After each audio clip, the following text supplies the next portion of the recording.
So Sean O'Malley posted his podcast today responding to his loss against Merab in the rematch last weekend at UFC 316, where him and his coach Tim Welch and the guy who made the press conference huge, Smitty, sat down and talked about his performance and his submission loss against Merab. Tim Welch said, "We prepared the absolute best we could, but that Merab is different than the Merab we fought at the Sphere. The guy's a fucking tank. He's a goddamn machine," which is honestly kind of concerning in my opinion.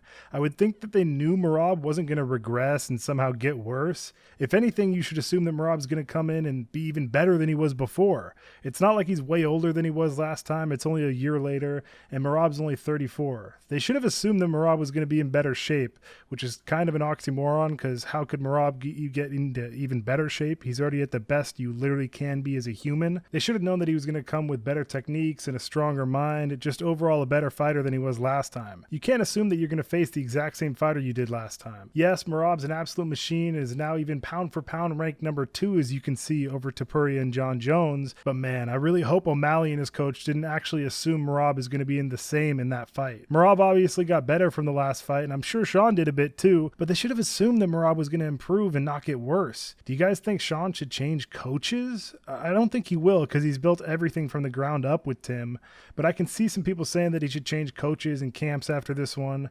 Maybe Tim Welch and Sean are more friends than they are game planners and strategists against specific matchups. It could be time for O'Malley to switch it up. I don't know, man. I think Merab recognized the patterns from the first fight that might have made him hesitant and allowed him to open up more, and that's why we saw Merab have a lot more success in the striking. O'Malley also said that he believes Merab felt a lot stronger in this fight, and he was the most nervous he'd ever been before a fight.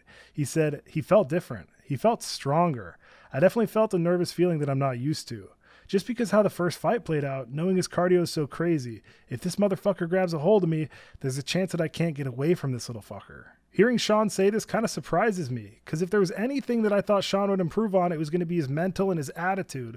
But saying all of this makes me realize that he wasn't super confident, and he was definitely second-guessing himself if he could really win this fight and beat him. And you just absolutely cannot do that with someone as strong and as powerful and as great as Merab. Merab doesn't even doubt himself for half of a second, but Sean went into the octagon doubting himself and feeling nervous. That's just the exact opposite of a good recipe to beat someone like Merab. Maybe if O'Malley was as stoic as Smitty, he would have done better. Sean's in a rougher spot than he's used to. Obviously, he's not fighting for the title next, and people at 145 in the upper weight class are too big for him.